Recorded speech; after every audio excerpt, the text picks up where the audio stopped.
to this session of daily answer writing practice. I am Amit Kumar and today is day 3rd. So as you know that in this session we discuss 4 questions on daily basis and each question from each GS paper, right? So from GS paper 1 to 4, 4 questions combined. Here we do in-depth analysis and solution. We are also covering last 15 years PYQs. Apart from that, focusing static and current affairs, right? After some days we will have question from current affairs also. Now it is completely means oriented and it will help you to develop your writing skills, right? Now let's see the first question of the day. And one small information that if you are a beginner and you don't know how to start answer writing, you can watch this video, right? The link is given in the description box. Now let's see the first question. So this question is from previous year 2023, right? And from the topic modern Indian history. So let's see what is the question. So the question says, what was the differences between Mahatma Gandhi and Rabindranath Tagore in approach towards education and nationalism? Clear? So the question is about the approaches of Mahatma Gandhi and Rabindranath Tagore. Regarding what? Which kind of approaches? Approaches of education and nationalism. As we know that both played a significant role, especially in modern Indian history, right? Both were considered as great, you can say, reformer, right? And also Mahatma Gandhi is mostly known for India's or leading India's freedom struggle, right? So you have to answer this question in 150 words and it is a 10 marker question, and this question belongs to year 2023, right? Now, so here first you will write the introduction, right? And see, to save your time, I am not writing on the screen. In the previous 2 sessions I have written the answers on screen, right? But here I have written already, right? To save the time, otherwise the video will become longer, right? So first you have seen the question. So first you will write the introduction, right? Introduction, and in the introduction you will address both Mahatma Gandhi as well as Rabindranath Tagore, right? So here in the introduction you have to write like this, that Mahatma Gandhi and Rabindranath Tagore were 2 foremost architects of modern Indian thoughts, right? While both aimed at India's moral and intellectual regeneration, right? They differed significantly in their approaches to education and nationalism, right? So both are considered as the foremost architect of modern Indian history, right? In spite of that, both had differences in their approaches regarding education and nationalism. Now you will address the main issue, their approach towards education and nationalism, in the main part, that is called body. So here first we have written the introduction, then we have to write the body, right? And again I am saying that in the answer, whatever you are writing, right, do not use such words, introduction, body, conclusion, right? To make you understand, I am using such words, right? Such words are not allowed whether it is test series or your main examination, right? Now, so first we will address the differences in the approaches of Gandhi and Tagore towards education. Then we will address the differences in their approaches towards nationalism. So first, education.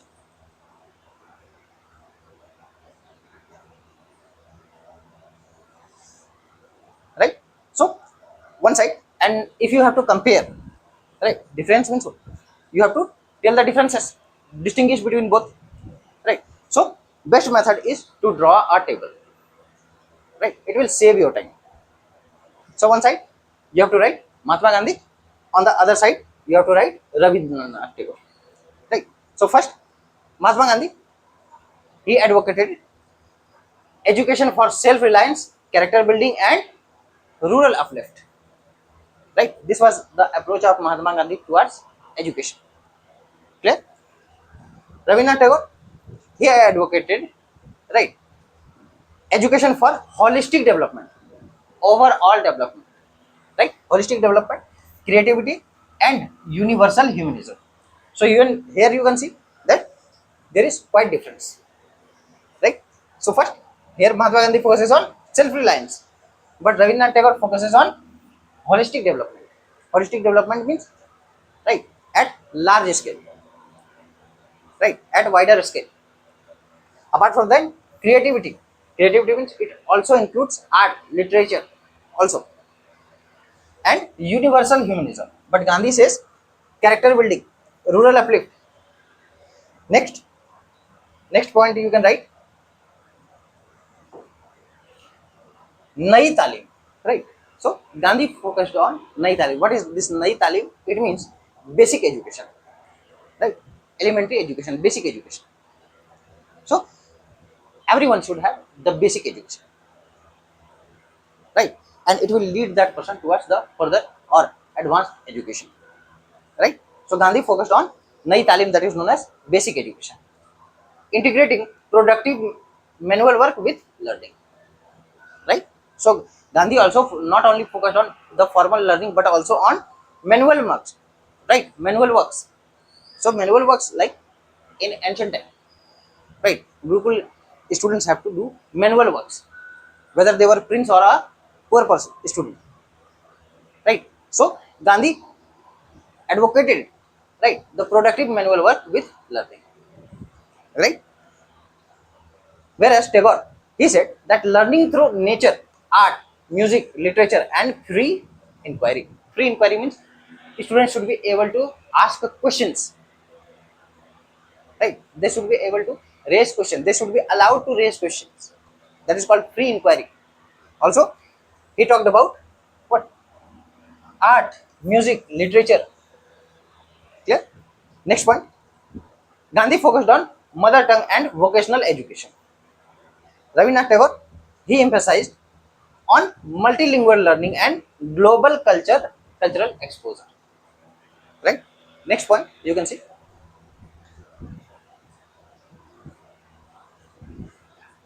dignity. Mahatma Gandhi focused dignity of labor skills, obviously, and one thing that we lack even today, that lack of dignity, right, or dignity of labor, right? Some kind of differences in the mindset that she is or he is doing manual job or any other menial job, he is inferior, and I am doing something better, it means I am superior. So there should be dignity of labor, whether a laborer or an officer, both are working hard and both should be considered equal, right? So dignity of labor skills and social service. Clear? Rabindranath Tagore, he focused intellectual freedom, imagination, and aesthetic development. Obviously, he was an artist, right? Also musician, composer, right? Author. So he also focused on the art related aspects, aesthetic development, music, right? Paintings, arts. Gandhi established Gujarat Vidyapit, right? And Vardha scheme. Clear? And we all know that Rabindranath Tagore was the founder of Vishwa Bharati University at Shantiniketan. Clear? Now we will see the difference in the approaches towards nationalism. So here, Mahatma Gandhi, he supported anti-colonial mass nationalism rooted in the Swaraj, Swadeshi, and non-violence. So these were the major methods of Mahatma Gandhi, right? Swaraj and Swadeshi plus non-violence, right? Whereas Rabindranath Tagore, he supported cultural nationalism tempered by universal humanism. So basically, Rabindranath Tagore was a humanist. He focused on universal humanism.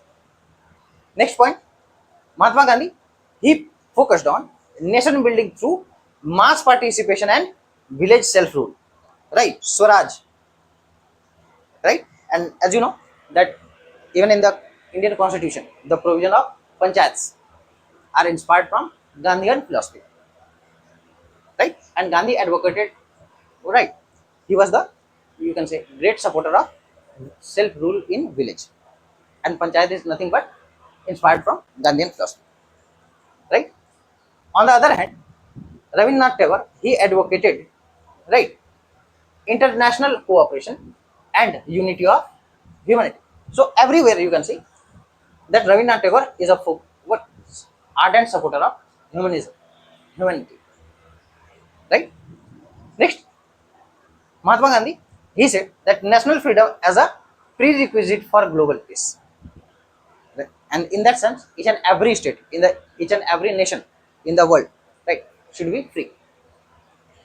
Rabindranath Tagore, he said that openness to global knowledge while preserving Indian culture. Right? Next point, Swadeshi, self-sufficient villages and decentralization. Again, panchayat is nothing but a good example of decentralization of powers. Right?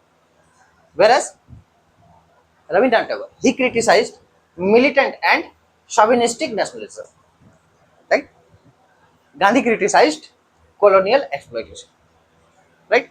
So here you can say that mostly they were or directly or indirectly criticizing colonial exploitation or any kind of exploitation done by other on other states. Next, though there were differences, but there were some similarities, common objectives, right, of Gandhi and Tagore. So here, they, these are the common objectives of Gandhi and Tagore, right? So first point. So here, both Gandhi and Tagore emphasized ethical and value-based education, right? Even today, right, government is focusing on what? Ethical and value-based education. And best example is the syllabus of UPSC, right? Here, you have a separate paper on ethics, right, to make you value-based, ethical civil servant, right? Next, both Gandhi and Tagore saw social reform and human dignity. Obviously, right? Even today, we are struggling to establish equality in the society, establish human dignity in the society, right? And both supported social reform and human dignity. Next point, both opposed colonial domination, worked for India's regeneration, right? Some mistakes are there here.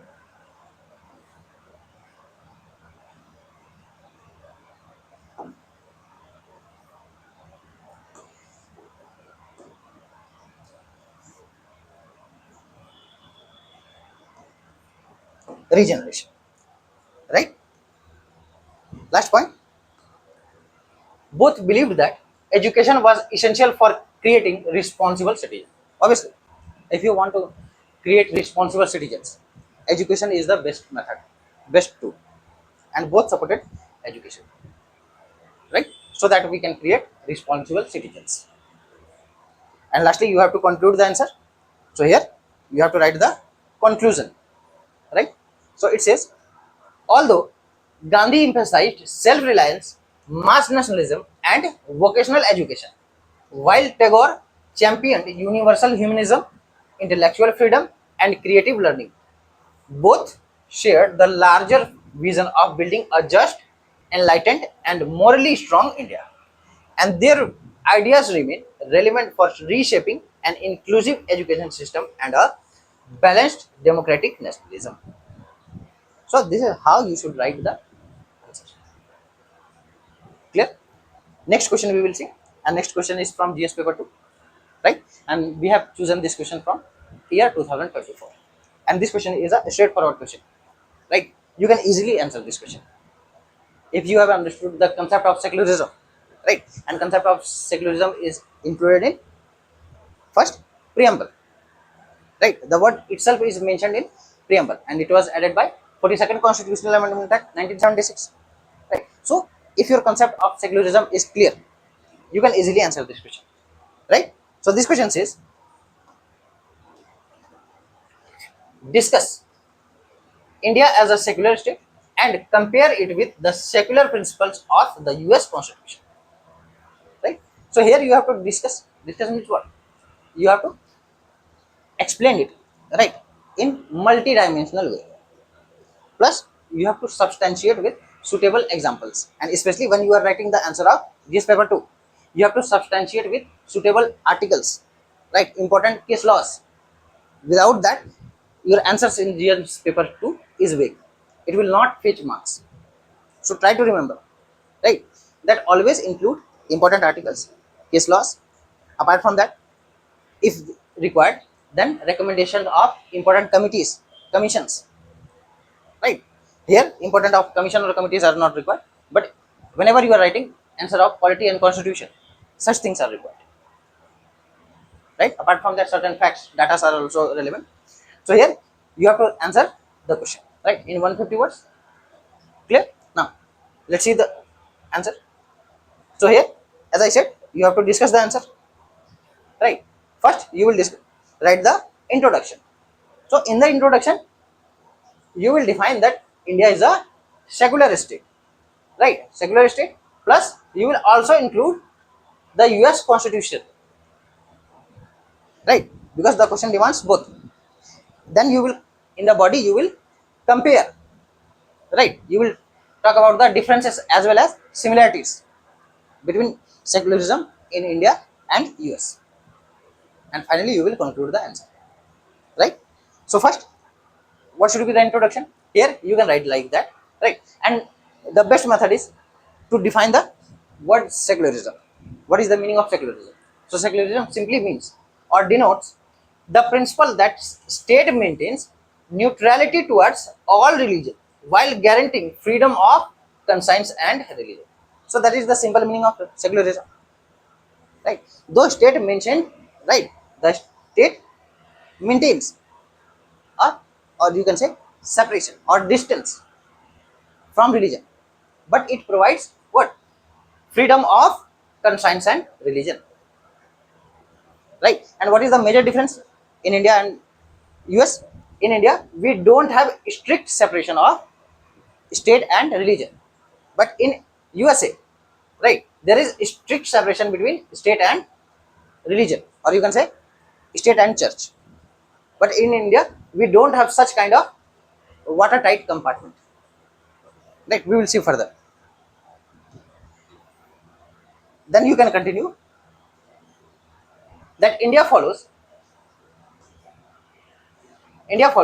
positive secularism, right? Whereas the US, yani, it means United States, follows a model of strict separation between the church and the state. You know, right? Now we will see in the body, right? The body we will see India as a secular state. So, what are the features?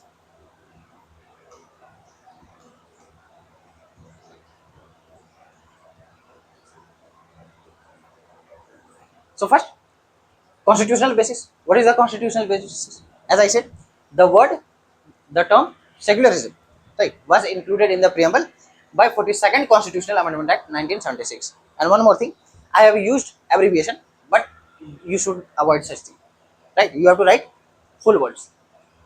This is not allowed in the examination, right? So, second point, Article 14, 15, 16, obviously, it guarantees equality and prohibits discrimination on the grounds of religion, right? Article 14 talks about right to equality, right? 15 also talks about, right, same.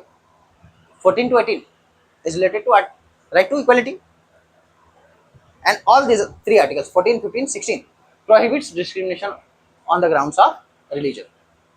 Clear?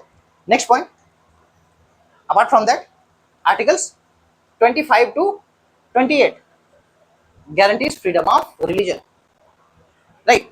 It doesn't matter from which religion or which religion you practice, right? Apart from that, articles 29 and 30 protects cultural and educational rights of minorities.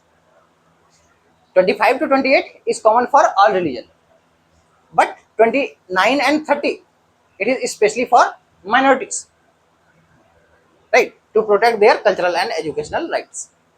So these are the constitutional basis. Apart from that, one important article that is related to fundamental duties. And what is it? Article 51A, clause E.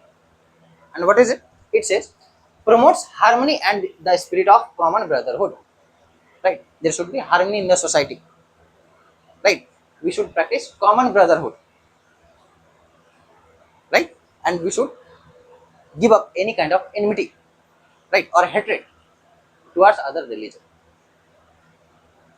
Right? We all are son of mother, right, or son of India.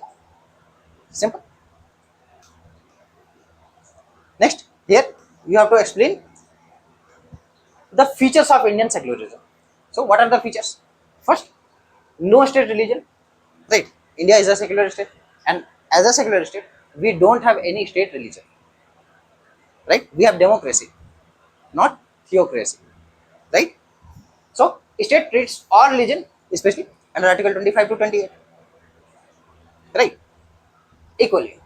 Equal respect for all religion, Sarva Dharm Sambhav, means all religions are equal. Right? Though some extra, or you can say some protections have been provided under Article 29 and 30. The state may intervene in religious practices to ensure social reform and equality. Just example, ban on triple talaq. Here, state intervened, right, to ban or to reform, right, or to bring equality in the society. Next, religious freedom obviously is subject to public order, morality, and health. Right, you have religious freedom. Right, each and every religion in India have religious freedom. They can practice, propagate, profess, right, any religion, whatever they want. But it is subject to public order, morality, and health. For example, any procession, religious procession is being taken out, right, and it is disturbing public order. That time state can intervene. That time state can prohibit that procession or divert the route of procession, right, to maintain public order. Also, morality and health. Apart from that, next point, minority educational institutions receive constitutional protection under which article? 29 and 30. Right? Now, some important judgments. And as I said, in GS paper 2, you must mention important articles, important judgments, if required, recommendation of commissions, committees, also important facts, figures. Right? So here, very important case, Keswanand Bharati case. And as we know, the secularism is the part of basic structure of Indian constitution. And the doctrine of basic structure was propounded under this case, Keswanand Bharati case versus, right, 1973. Clear? So here, the constitution is supreme and its basic structure cannot be altered. Right? So the doctrine of basic structure was propounded in this case by the Supreme Court of India. Which year? 1973. Next important judgment, right? SR Bombay versus Union of India, 1994. Clear? So in this case, Supreme Court upheld that secularism is a part of basic structure of the constitution, and that's why it cannot be deleted from the or removed from the preamble. Right? Shaira Banu versus Union of India, also known as Triple Talaq case, year 2017, and under this, instant triple talaq was declared unconstitutional.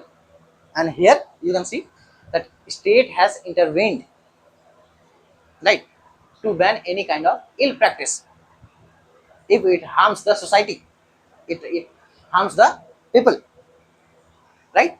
So reflecting state's role in reforming practices inconsistent with the constitutional values, right? And this practice was basically harming the woman, right? Next, now you have to address the again major part, that is comparison between the Indian and US secularism. So as we know that in India we have positive concept of secularism. In Western world, including US, there is negative concept of secularism. Negative concept of secularism means there is complete separation between state and religion or church. Right? But in India, we don't have such strict separation. Right? So here, India follows positive secularism, equal respect for all religion. Right? US strict separation, also known as negative secularism or negative concept of secularism, right, of church and state. Clear? Second, in India, we have constitutional basis, that is preamble, article 25 to 28 plus 29 and 30, and also 51A, right, clause E. Here, constitutional basis, first amendment in the US Constitution, right, establishment clause and free exercise clause, right. Next, in India, we don't have any state religion. Same here, in USA, no state religion, right. State can intervene for social reform and welfare. Best example we have seen triple talaq, ban on triple talaq. In US, state intervention is generally limited as there is complete separation, right. That's why state cannot intervene, right, except in few exceptional cases, right, and avoids involvement in religious affairs, right.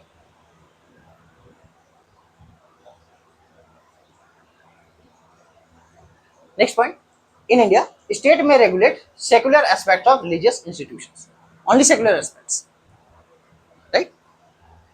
In US, greater institutional autonomy for religious bodies, right. So if you compare the religious bodies in US and India, then in US, religious bodies enjoys more autonomy, but in India, they are regulated, right. If it is related to secular aspect, right, related to law and order, related to morality, health, special constitutional safeguard for minorities, right. But in USA, no separate constitutional protection for religious minority as a group, right. But overall, if you compare, then you will find that in India we have, you can say, positive concept of secularism, right.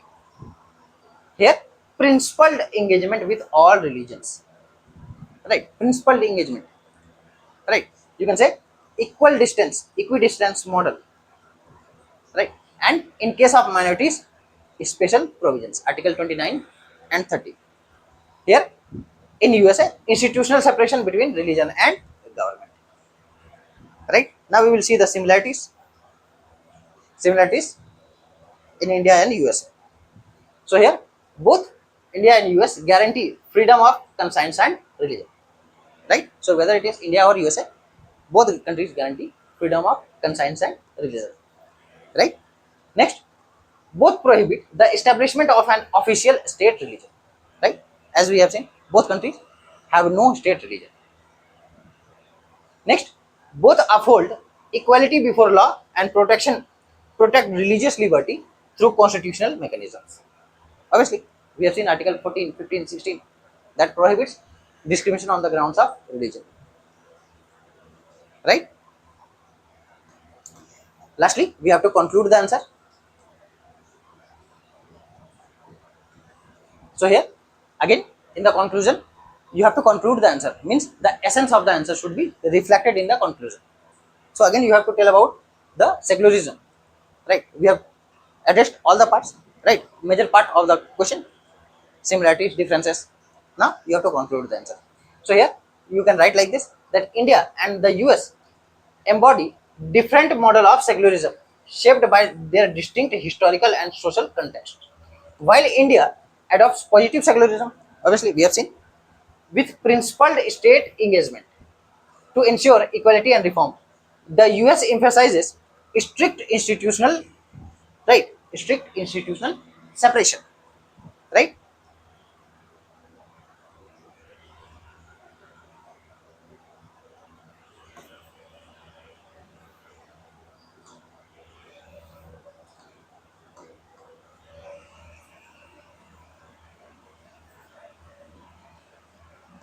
Strict institutional separation. Then here you can write, despite this,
Despite these differences, both constitutional systems seeks to safeguard religious pluralism and democratic values. So this is how you should conclude your answers. Now we will move towards the next question, that is question from GS paper 3. Now again a straightforward question you can easily answer, right? And this is a question from year 2022. So this question demands, elaborate the scope and significance of food processing industry in. So straightforward question. The question is demanding, right, the scope and significance about food processing industry in India. You have to elaborate, right? Whether it is elaborate, discuss, right? You have to address the question in same manner. So first you will define the food processing industry in the introduction, right? Then in the body you will write the scope and significance of food processing industry in India, right? For example, it is reducing wastage, increasing shell, right? Increasing shell life of foods, right, or food items. Also, increasing the income of farmers, generating employment, right, and increasing exports. So such things are there. So first you have to define the food processing industry in the question, right, in the introduction. So in the introduction you have to write, the food processing industry involves involves transforming agricultural produce into value added products, right? Obviously it transforms agricultural produce into value added products, like, and through what, processing, preservation, packaging and distribution. So in food processing industry, there are four stages. First is process, right? You process the food. For example, this is potato, and you, from potato you are making potato chips, right? You are processing, you are making food from food, right? You are making, for example, noodles from wheat, right? So, or pickles from fruits, vegetables. You are making ketchup from tomato. So this is nothing but processing of food, right? Agricultural products. So processing, preservation, right? So after processing, the shell life, as I said, the shell life of foods, right, or agricultural products, whether it is fruits, vegetables, or whatever, right, increases. Packaging, and after processing and preservation, it requires packaging so that you can sell them easily, right? And lastly, distribution. After packaging, it is sent to the market, to the customers. So first is processing, second is preservation, third is packaging, and fourth is distribution. It is one of India's largest manufacturing sector, linking agriculture with industry. So here, right, it links agriculture with industry and service while enhancing farmers' income and food security. So as I said, right, it has multidimensional benefits, right? It increases the shelf life, right, shelf life of foods, agricultural products. Plus, it increases the income of farmers. Next, in the body, you have to write the scope of food processing industry in India. So first point, vast agricultural base. As you know, India is a agriculture based economy, right? And even today, around 60%, right? Around 60% population is dependent on agriculture, right? So India is among world's largest producer of milk, fruits, vegetables, pulses, spices, rice, and wheat. Wheat providing abundant raw materials for processing. So we are producing milk, fruits, vegetables, spices, right? Pulses, rices, all these food grains, right? And providing abundant raw material for processing. So you can process all these things. For example, you can make cheese, butter from milk, right? Certain type of sweets from milk, right?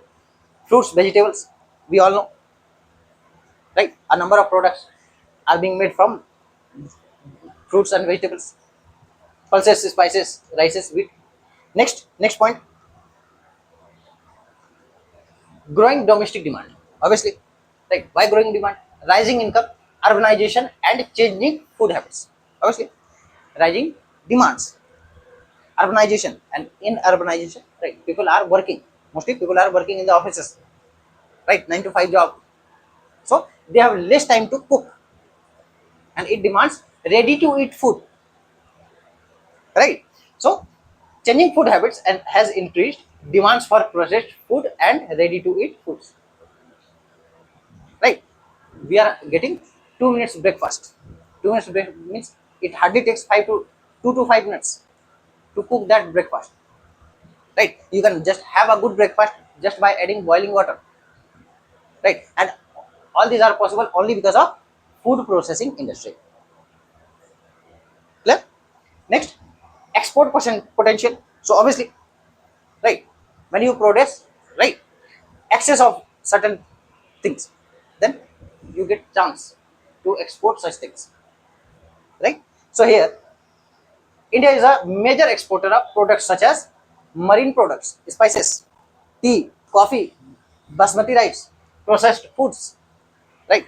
We export vegetable fruits, raw as well as processed. Apart from that, processed foods exports are expanding with increasing global demands, right? And especially for last decades, right? There is huge demand of Indian fruits, vegetables, right? Next point, value addition and diversification. So, processing converts perishable produce into high value products. For example, fruits, vegetables, they are perishable items, right? Within days, 1 2 days, or hardly week, right? They will perish, right? But after processing, their durability increases, their shelf life increases, right? Up to months or even years, right?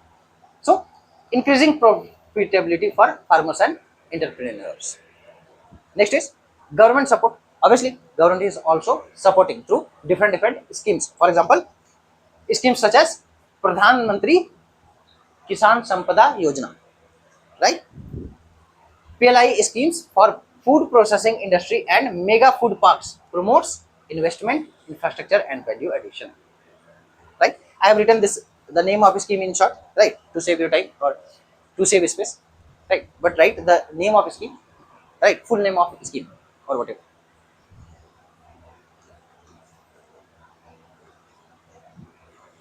Next, significance of the food processing industry. So this was also asked in the question. So here, first, food processing industry boosts agricultural income, right? So here, this means food processing industry creates value addition and better price realization for farmers, right? For example, if farmer, right, sell their potato, right, in bulk, hardly 1 to 2 rupees per kg, but after processing, it becomes potato chips, or tomato becomes tomato sauce or tomato ketchup, right? Increase or add in the value, right? So this is how it creates or value addition in the agricultural products. Encourages crop diversification towards horticulture and allied sectors. Obviously, right, now farmers are not only growing crops, food grains, they are also growing certain type of fruits, seasonal vegetables, right? Next, reduces post-harvest losses. As we have seen, mostly agricultural products except food grains, pulses, or dried items, right? Most of the agricultural products, especially fruits, vegetables, flowers, right? These are what? Perishable items. But here, food processing industry saves them. So here, according to Ministry of Food Processing Industry, right? Again, I have used abbreviation, but I am telling you, Ministry of Food Processing Industry. Improved storage and processing help reduce substantial losses to perishable commodities, mostly fruits, vegetables, right? Employment generation, obviously, like as it is related to industry, and industry means what? Production plus employment, right? So sector is labor intensive and generates employment in production, logistics, packaging, retail and export, particularly benefiting women and rural youth. So it requires multiple stages, right? Processing, packaging, distribution, logistics. So at every stage, employment is generated, and mostly rural youth and women are employed. They are getting employment, and this is how it is somehow helping them to come out of poverty.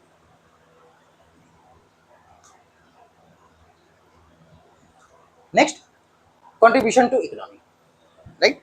And right, like other industries, as per the Ministry of Food Processing Industry, the food processing sector contributes around 7 to 8% of GVA, gross value added, right, in manufacturing, and around 8 to 9% of employment in organized manufacturing sector.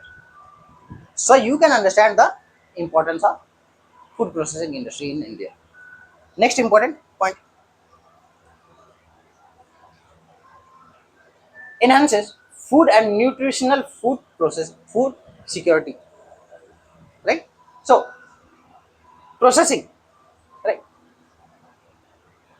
it improves shelf life, reduces wastage and ensures year round availability of nutritious food products. Clear? And next point, promotes export. Obviously, as I said, when you have surplus production, right, it allows to export such products. So according to APEDA, you have named it, right? You must have heard the name.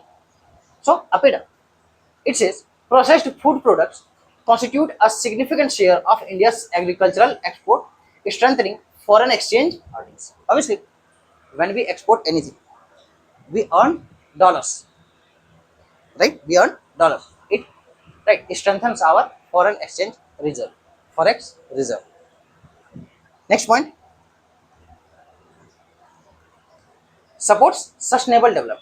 So efficient processing, cold chain infrastructure, and byproduct utilization reduces food wastage and improves resource efficiency. Obviously, for example, a certain amount of vegetable, right, were produced. What happened?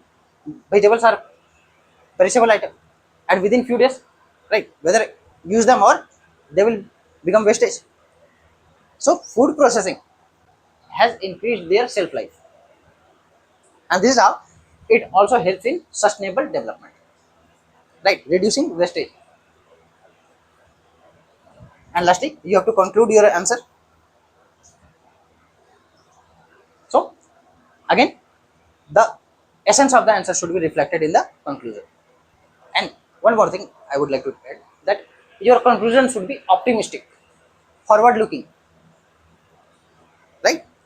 So food processing industry is a critical driver of agricultural transformation, rural employment, value addition and export growth. With continued investment in infrastructure, technology, and supply chain, India can realize its vision of becoming a global food processing hub while doubling farmers' income and ensuring sustainable food systems. Right? So we have addressed every key aspect in the conclusion. So this is how the conclusion should be. Now, last question of the day. Right? This question is from GS paper 4, ethics. Right? And we have picked the question from year 2023. Right? And here, again, a straightforward question. If you know about Guru Nanak, his teachings, right, you can easily answer. So it says, what were the major teachings of Guru Nanak?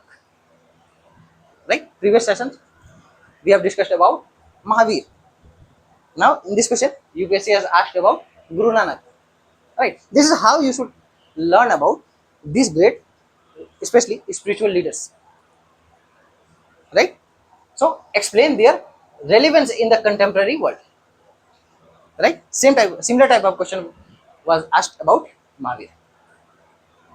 Right? And we have discussed this question. You can check previous lectures.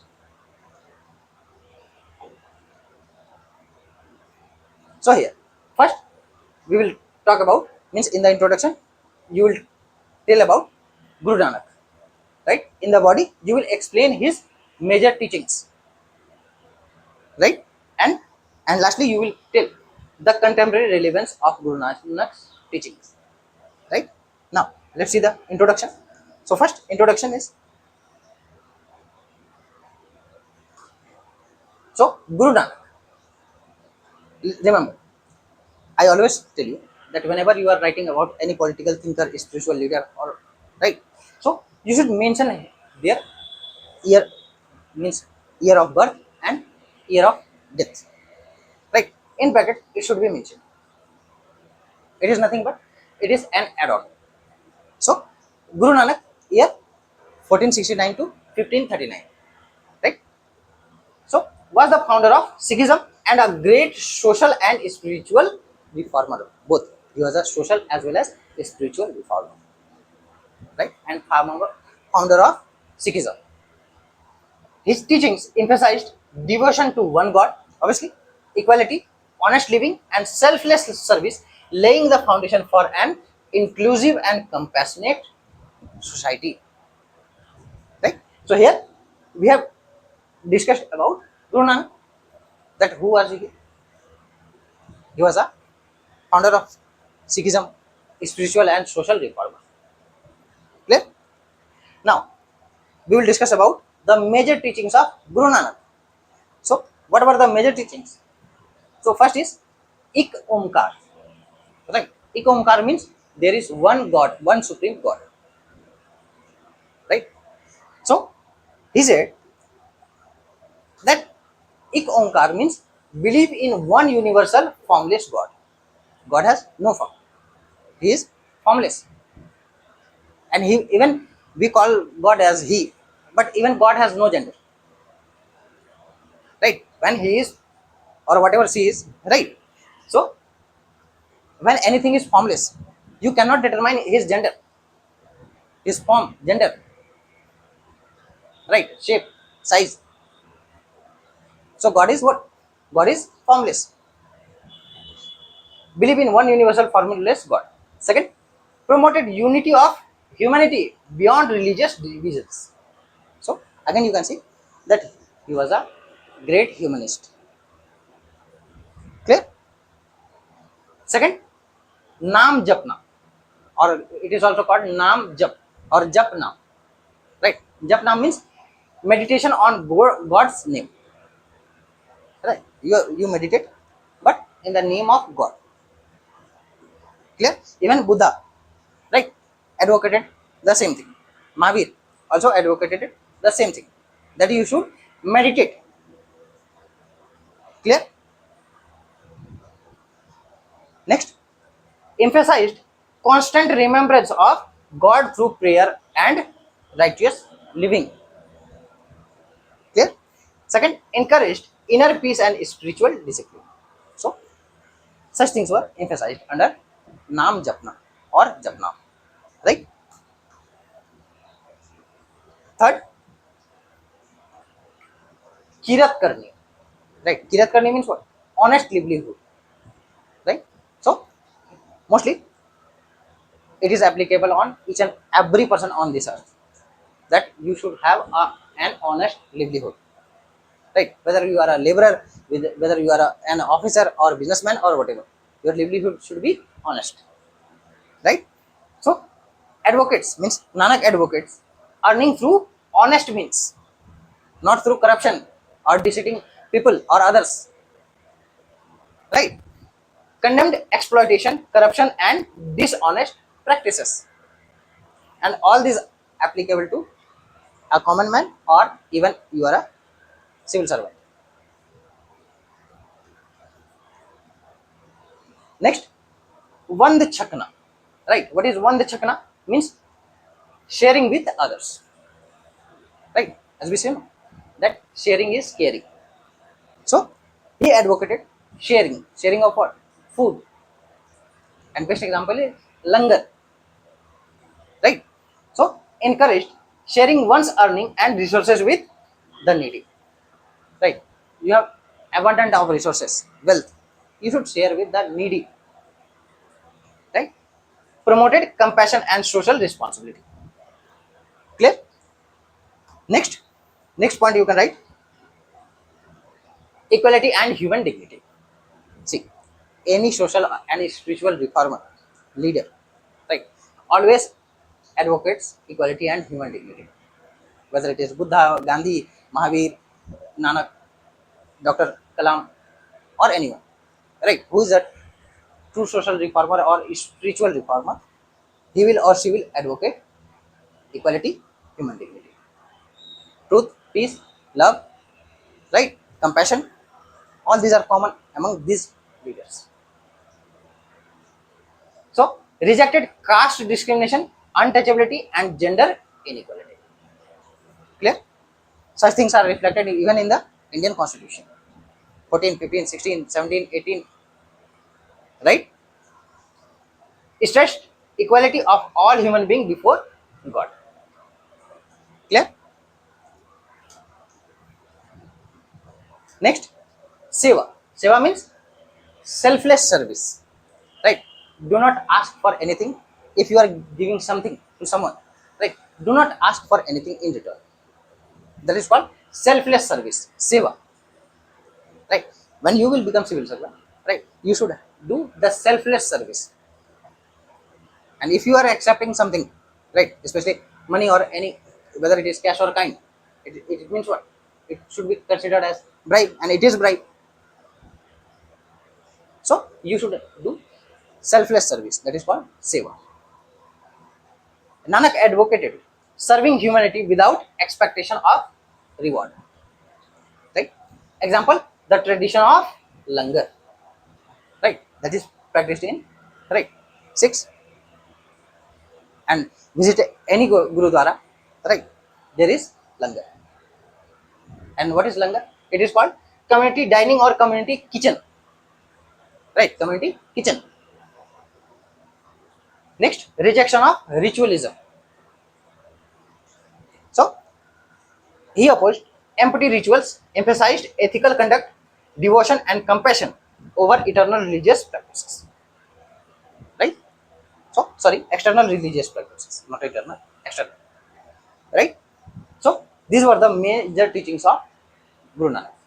Next, relevance of Nanak's teaching in the contemporary world. So here, Nanak promotes religious harmony, right? So the principle of Ik Onkar, one supreme God, right? So whether you belong to any religion, you should pray or worship the formless, the supreme and formless God, and it promotes somehow religious harmony, religious tolerance, that we all are creation of that supreme authority, that Almighty. Fosters interfaith dialogue and counters communalism, right, or religious disharmony. Next, strengthens ethical governance, right, like kirat karne, inspires what, honesty, integrity, accountability in public life, helping combat, right, combat corruption. Next, builds an inclusive society. So Nanak's message of equality supports constitutional value of justice, liberty, equality, fraternity. Best example from Article 14 to 18, right? It remains relevant in addressing gender and caste discrimination, right? And from Article, even from Article 14 to 18, right, eliminates all this gender and caste related, even other ill practices like untouchability. So this is how the teachings of Guru Nanak is beyond time. Clear? Next, encourages social welfare. Social welfare like Vande Chakana. It means what? Sharing, right? Seva inspires philanthropy, community kitchen, disaster relief, and volunteerism. So both concept, Vandechakana and Seva, tries to ensure humanity in the society, harmony in the society, clear, peace in the society, compassion in the society. Examples, Langar, we have seen humanitarian aids during natural disaster and public emergencies. Best example, during COVID, right? Gurudwaras were distributing oxygen cylinders. Best example, right?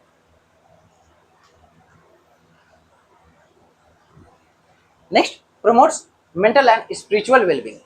Obviously, Nam Japna, right? You are meditating on the name of God. So here, Nam Japna encourages mindfulness, inner peace, and resilience in a stressful modern world. Right? In this modern world, right? We have luxury, we have comfort, we have each and every kind of right comfort. In spite of that, we have lot of stress, right? So Nam Japna can help you overcome such problems, especially anxiety, right? Anxiety related problems. Last, encourages sustainable and responsible living. So even in the case of Mahavir, we have seen that the teachings of Mahavir encourages sustainable and responsible living, right? Nanak's emphasis on moderation, compassion, respect for creation, right, aligns with sustainable lifestyle and environmental responsibility. Right? When you share, when you have abundant or more than you should have, you should share. And when you share, you fulfill the demands of others, needs of others, and somehow you are promoting sustainable development, sustainable lifestyle. Right? Lastly, you have to conclude the answer. Guru Nanak's teachings transcends time, right? As we have seen, even the teachings of Mahavir, Buddha, Nanak, Gandhi, right? Swami Vivekananda. So this transcends time, means these are beyond time. You can imagine that the time period of Guru Nanak was this. Mahavir, almost more than 2500 years ago. Buddha, same time period, more than 2500 years have been passed. Still their teachings, right, are relevant in the contemporary world. So these teachings transcend time, means beyond time, and religion. They have nothing to do with any particular religion. They focused on humanity, peace, love, compassion, right? Compassion. His ideals of oneness of humanity, honest work, equality, and selfless service continue to provide practical solutions to contemporary challenges such as social inequality, communal disharmony, corruption, and ethical decline, making them profoundly relevant in the modern world or contemporary world. So, this is how you should conclude your answer. So, in this lecture, we have discussed 4 questions, right? Each question from each GS paper 1. We will continue this series. Thank you.